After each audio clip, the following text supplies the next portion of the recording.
again, we've talked about the various strategies coming through the start line chute. As you see, bow number 1, which is River City Rowing Club in this Women's Masters 4 event from West Sacramento, California. I think we might run out of battery before the races are over.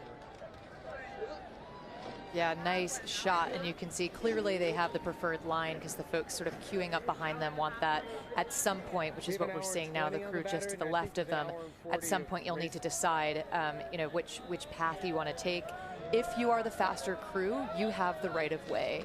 By way of the Charles Law, if you will, right, by the rules. And so once you are within what they call one boat's length between you and the crew that you're moving on, then you are entitled to the right of way. And so we can't hear that now, but you know, oftentimes on the water you'll hear the coxswains, or if it's a coxless boat, the athletes shouting to each other to say, I'm moving on you, move to starboard or move to port, and then that way you can take your preferred line. Really interesting, though, to see those strategies unfold on this ever-winding river. So these women coming from Sacramento, California, to be at our 2021 Head of the Charles Regatta, and they are starting with bow card 1. The winners and runner-up Marlow Rowing Club and Lake Union from last year have not returned, and this crew from River City is certainly not doing anything other than justice to the bow card 1. I mean, just amazing course so far for the coxswain. Pretty much textbook where she was coming into the Weeks turn. Great Weeks turn, and setting herself up and her rowers to row just hopefully 4,702 meters, not a meter more, if she can continue to take her preferred line all the way down this thing. Yeah, it's a really nice Weeks turn, and you can see that just by cutting the turn that way, she's managed to put one of the crews right on her tail, a little bit further behind them, so we'll get a sense of exactly what those margins are as we pan out in a little bit. But it's the officials on the shore can see that she is actively trying to do something in order to get that line, in order to have the rules function the way that they're supposed to function. If she was still laying down and yelling from her laying down position, she may not have sort of done anything physically to show the officials that she's looking for that space or looking for that yield to happen. As you see, bow 11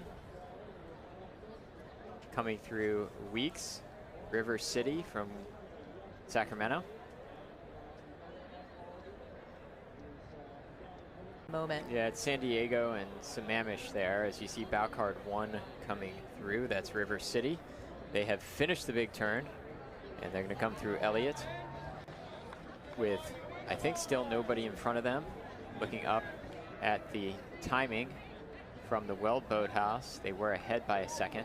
Really long stroke, and that's part of what's making this rhythm really work well for them. So no doubt there's power, but you can see the legs coming down together, good length into the back half, what's called the finish. And it's just working nicely for them. Now we're seeing from the back, you can see the blades coming in, clean catch, clean entrance to the water at the same time. And they'll look to hold off the crews behind them. And it's looking like they're in a good position to do that, but they'll need to keep the pressure on. It does, and another nice line as we see the buoys come into the picture.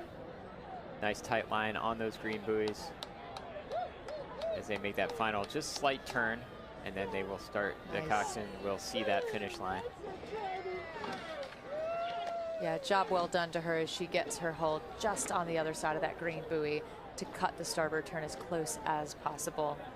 They're going to be hard to beat, I think.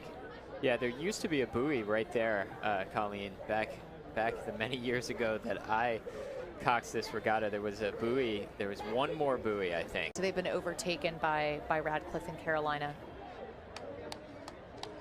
So bow number 1, River City Rowing Club. They started first in this event. They will finish first across the line at least. Looking so solid, good power, really nice look at that crew and their technique. Again, this is the very last stretch of the race. They're exhausted. They've worked hard for nearly 3 miles, and they just need to get to the line. Sacramento, California being the location of one of the premier rowing venues in the country for straight line rowing.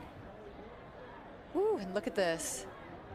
Tight turns, well done to bow number 11, who's been able to hold on to that. Yeah, bow 11, also River City. So both of those coxswains pretty proficient on this river. What, 3,000 or 4,000 miles away from home.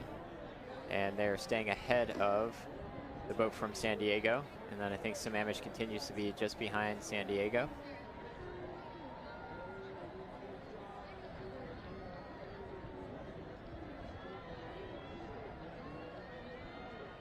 And love that we're able to get so close with these cameras this year. Once again, we have 9 cameras across the course.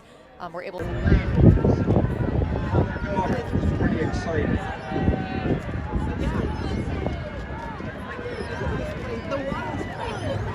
The red hole coming up here with red and white flames.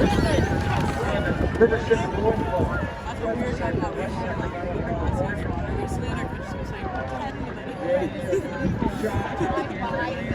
Right, yeah.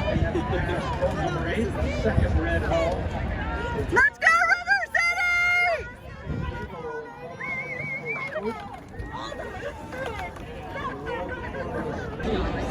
Let's go, River City!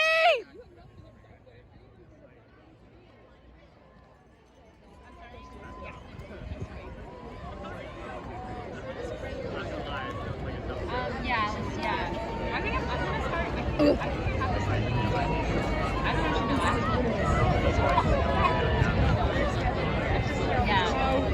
I think they're going to take the beginning of it. It is spring. I have no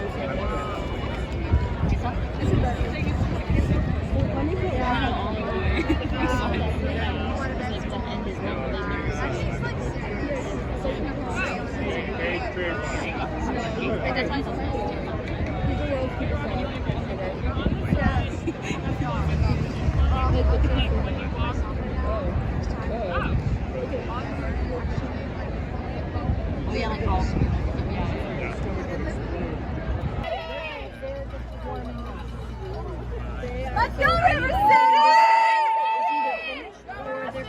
Get back up! Let's go, River City!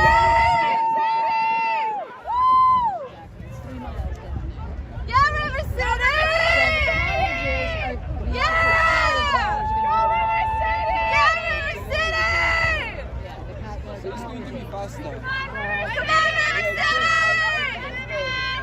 Yeah, River City! Come on, River City! Yeah, River City! Let's go, River City!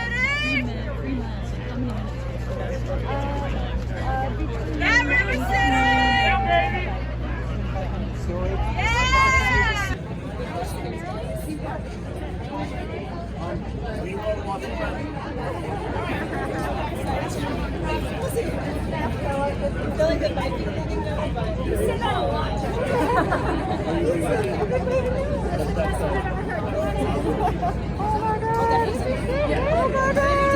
Let's go, babies!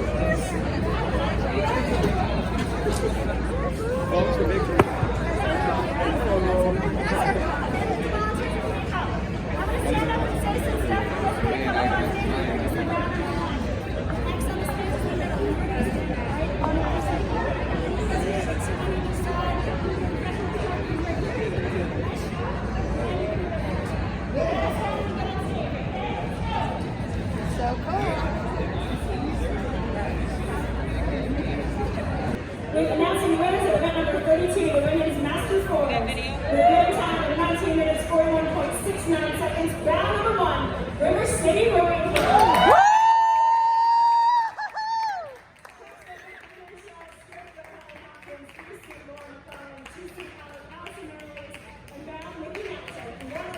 Let's go, River City! Woo!